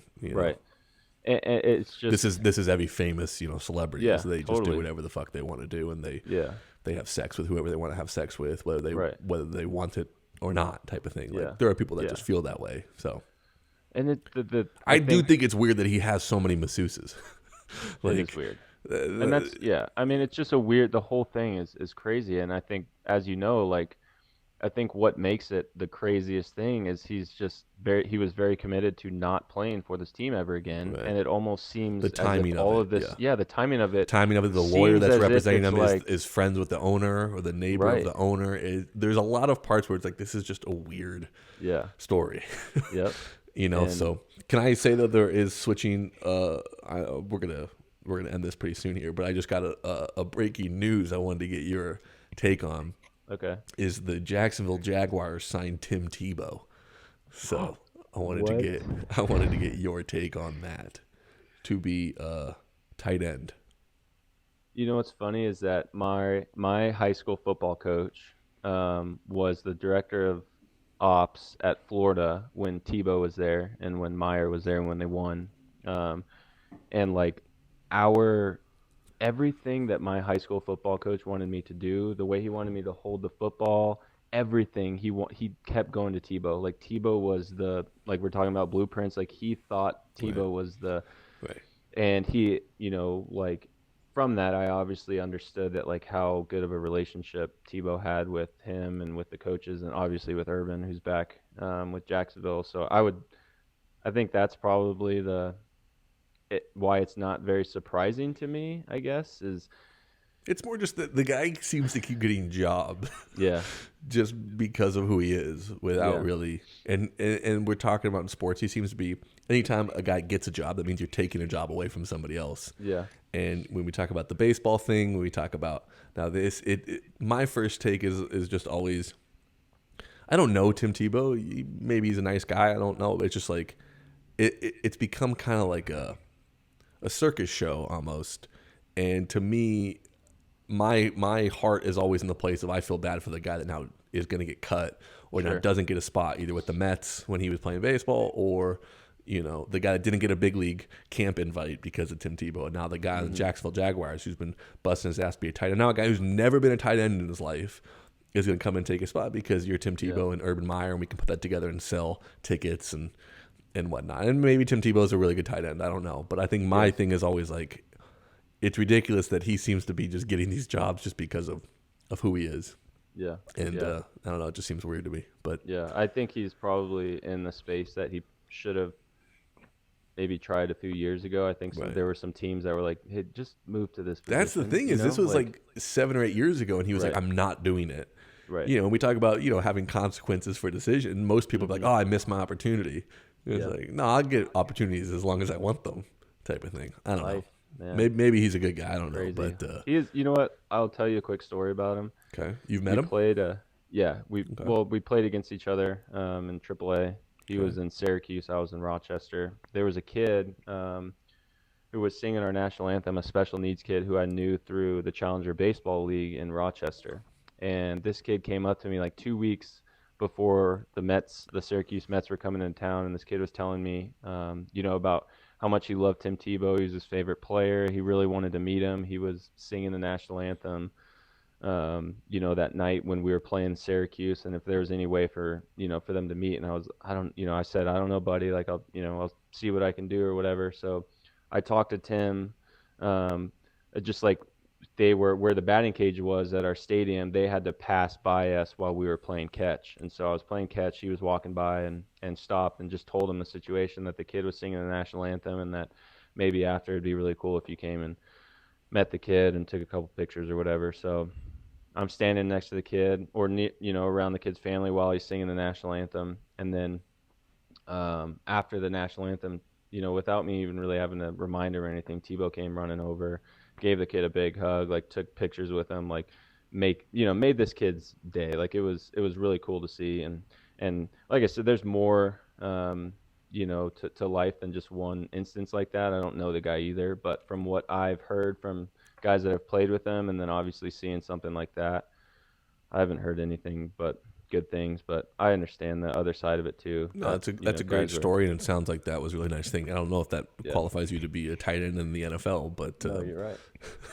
But I was just alluding to his character. I know it seems like he's a good person, but you're right. It doesn't. That's not how life works for other people. So it does seem that it's an interesting situation. But yeah. All right, I think that's a good place to end it. That was a nice little story. Yeah. On Tim Tebow. Jake, thanks for coming back on the podcast. Thanks for kind of just rolling with just me. I know D-Wash had to go to practice, and obviously that was unfortunate. I wish we all three could have had this conversation, but thanks for holding down the fort. Yeah, thanks for having me. No problem. All right, that's the end of this episode.